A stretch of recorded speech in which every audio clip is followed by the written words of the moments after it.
Beginilah dahsyatnya rasa sakit sakaratul maut saat ajal datang menjemput. Setiap orang yang bernyawa akan mengalami sakaratul maut. Kematian menjadi salah satu rahasia dari Allah Subhanahu wa Ta'ala. Tidak ada satupun orang yang mengetahui kapan dirinya akan dipanggil menghadap Sang Pencipta. Sebelum benar-benar diambil nyawanya, manusia akan terlebih dahulu merasakan sakaratul maut. Sakaratul maut digambarkan sebagai prosesi kematian yang sangat menyakitkan bagi mereka yang merasakannya. Lantas, bagaimanakah sebenarnya kedahsyatan rasa sakit ketika kematian akan menjemput? Simak penjelasannya. Di saat seseorang akan menghadapi sebuah kematian, rasa sakit yang luar biasa akan dialami oleh si mayit. Rasulullah Shallallahu Alaihi Wasallam juga pernah bersabda sebagaimana yang diriwayatkan oleh Imam At-Tirmidzi, bahwasanya rasa sakit sakaratul maut itu kadarnya seperti 300 tusukan pedang. Penderitaan terdahsyat si mayit ketika menghadapi sakaratul maut adalah di saat ruhnya sampai ke kerongkongan. Hal ini sebagaimana Allah Subhanahu wa Ta'ala berfirman dalam Al-Quran. Sekali-kali jangan. Apabila nafas seseorang telah mendesak sampai kerongkongan. Dan dikatakan kepadanya, siapakah yang dapat menyembuhkan? Dan dia yakin bahwa sesungguhnya itulah waktu perpisahan. Dan bertaut betis kiri dengan betis kanan. Dan kepada Rab Mulah pada hari itu kamu dihalau.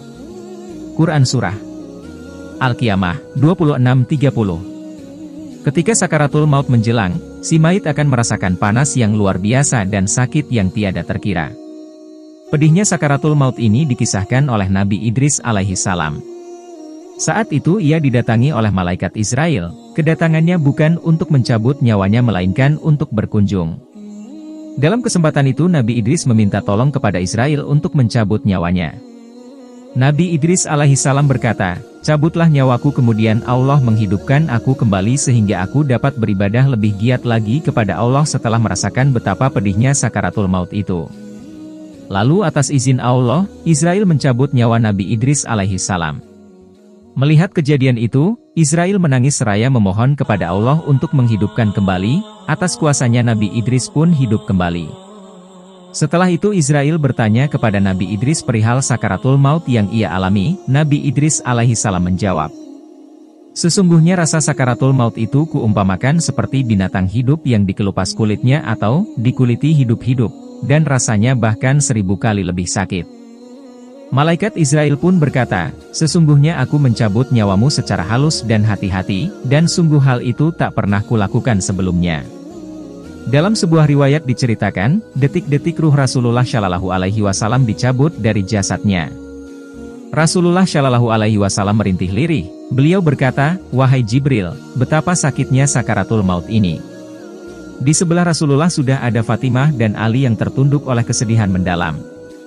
Melihat Jibril yang juga berada di samping memalingkan wajahnya, Rasulullah Shallallahu Alaihi Wasallam bertanya, jijikkah kau melihatku hingga kau palingkan wajahmu, wahai Jibril? Jibril menjawab, siapa yang tega melihat kekasih Allah direnggut ajal? Setelahnya Rasulullah berucap, ya Allah, sungguh dahsyat sakaratul maut ini, timpakan saja semua siksa maut ini kepadaku, jangan kepada umatku. Dan ketahuilah bahwa sesungguhnya Israel telah diutus Allah untuk mencabut ruh Rasulullah dengan cara yang paling lembut. Kemudian Rasulullah Shallallahu Alaihi Wasallam bersabda, sakitnya sakaratul maut bagaikan tusukan 300 pedang, hadis riwayat Tirmidzi.